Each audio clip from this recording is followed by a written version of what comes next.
Fonseca made these remarks at a public rally held in Mirigama yesterday.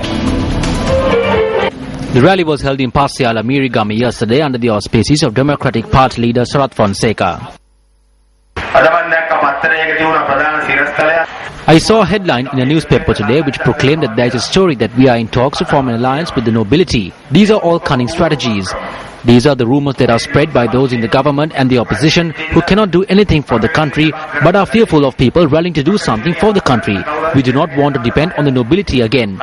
We cannot easily forget the destitution that we felt after witnessing the behavior of the nobility.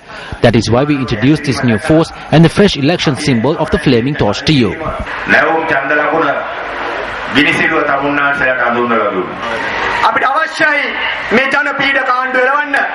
We want to chase away this government which piles pressure on the people.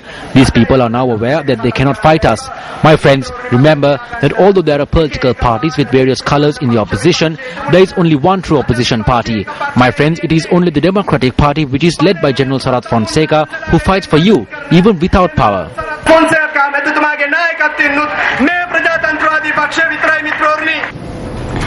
The founder of the Ratna Pradeepa Foundation, UNP Western Provincial Councillor Dr. Jayantha De Silva, attended an event held in Colombo this evening. A concert of the kindergarten operated by the Free Friends Society was held today under the auspices of Jayantha De Silva.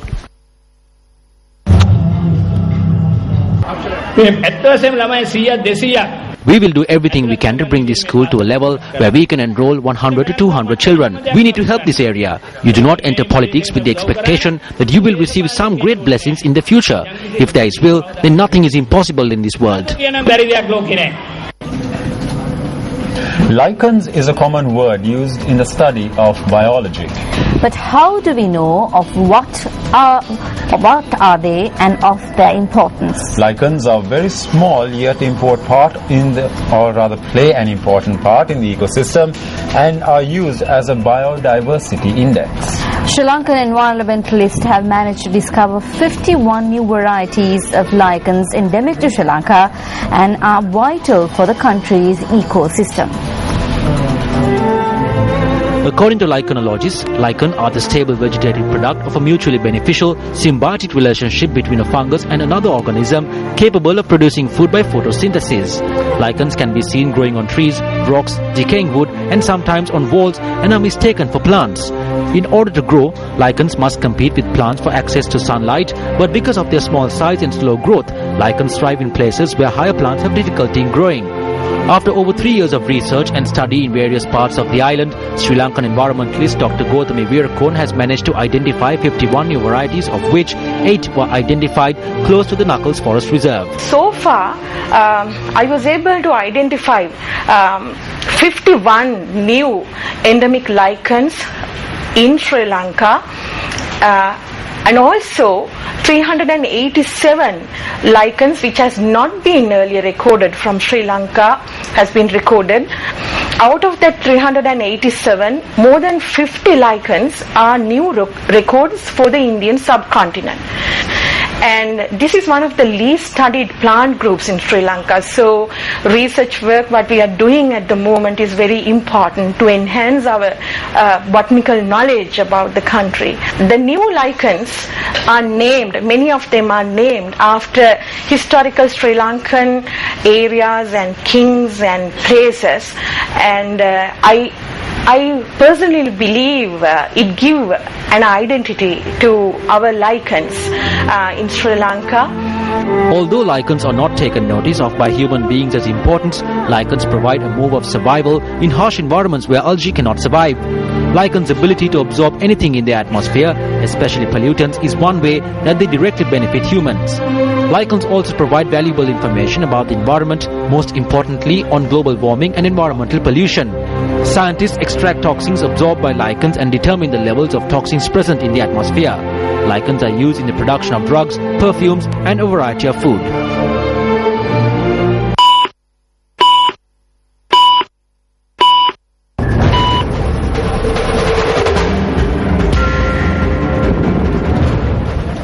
The Met Department says that shallow seas around the island will not pose a risk to fishermen setting out to sea. However, the department said that deep seas about 200 kilometers off the eastern coast and Trincomalee will continue to be perilous. Cyclone Chanda is about 600 kilometers northeast of the coast of Jaffna in the Bay of Bengal at the moment. We will not be directly affected by this cyclone. However, the winds that are blowing over the island will continue to prevail. Rains are not expected in the island in the next few days. However, there might be thunder showers in certain areas in the Over province. Meanwhile, several houses were damaged due to rough seas in the sea stretch from Padikya to Samudragama in Trincomalee.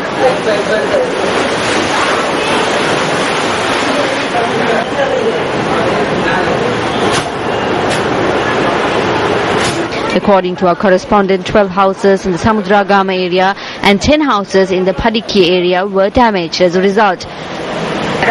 Even today we were scared of the waves. We could not sleep all night as we have to run if the water rushes in. The tides have risen since Friday. 5 of our boats capsized.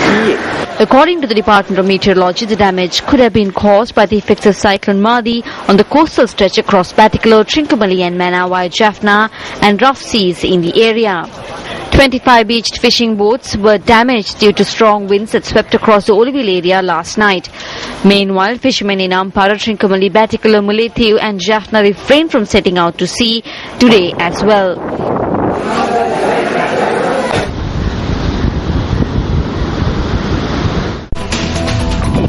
In business news this evening, ministers from 159 countries have reached a deal intended to boost global trade at a meeting in Bali, Indonesia. The World Trade Organization's first comprehensive agreement involves an effort to simplify the procedures for doing business across borders. The deal, which could add about $1 trillion to world trade, gives developing nations more scope to increase farm subsidies. Indonesian Trade Minister Gita Wirjawan, who is also the chair of the WTO 9th Ministerial Conference, said the deal will benefit all WTO members.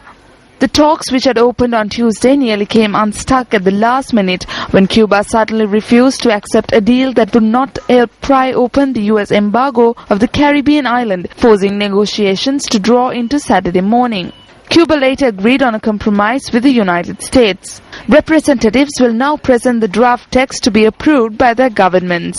The agreement is a milestone for the 159 WTO members, marking the organization's first global trade agreement since it was created in 1995. And up next is Sports' first special segment, The Bitter Truth.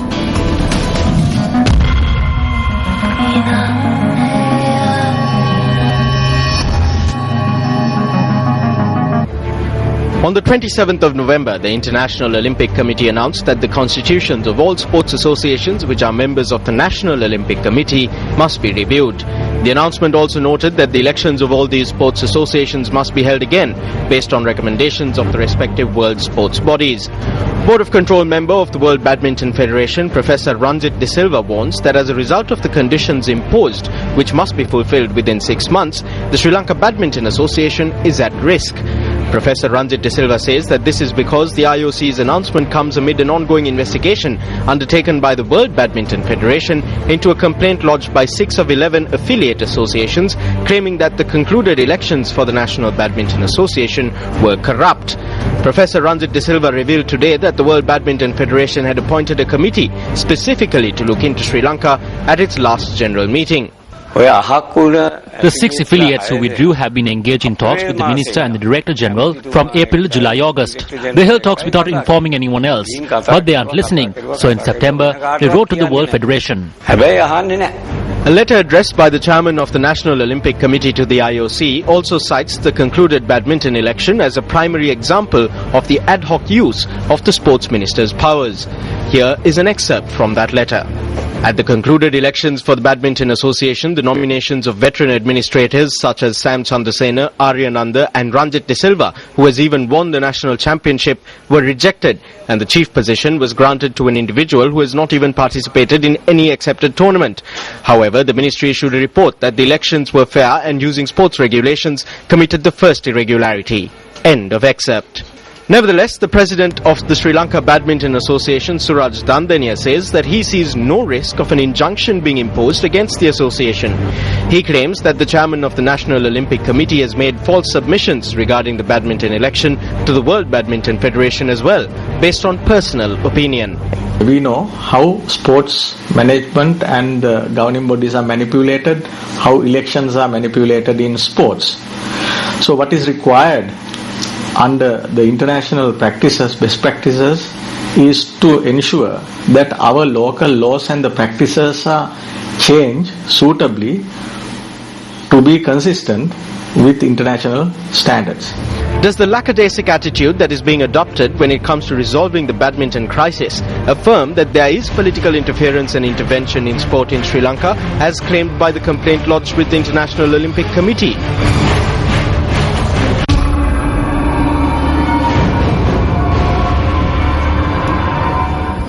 A Christmas concert themed a family Christmas festival will be held next week. The event will feature Christmas carols for choir and audience. The Symphony Orchestra of Sri Lanka, which will also be performing at the event, was seen in rehearsals today. Much loved Christmas music from Bach, Mendelssohn, Anderson and many others will be performed at the concert by the Symphony Orchestra. The event will take place on Sunday the 15th of December at the BMICH. MTV Sports and Yes FM are the electronic media sponsors of the event.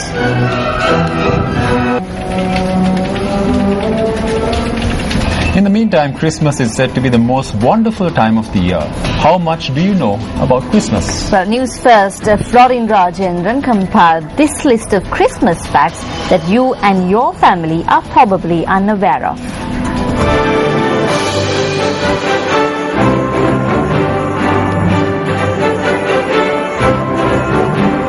The Germans made the first artificial Christmas tree out of dyed goose feather.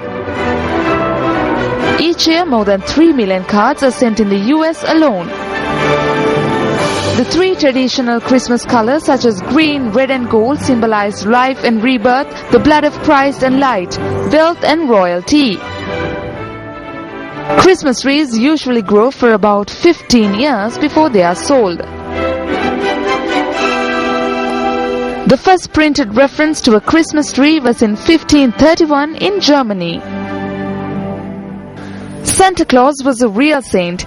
He lived in Myra in modern-day Turkey in the 4th century AD.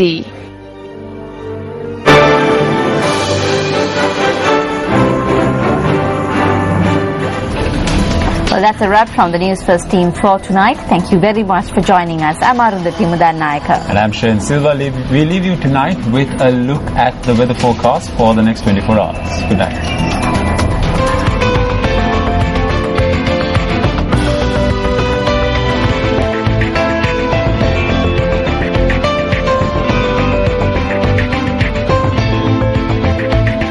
Newsfirst at 9.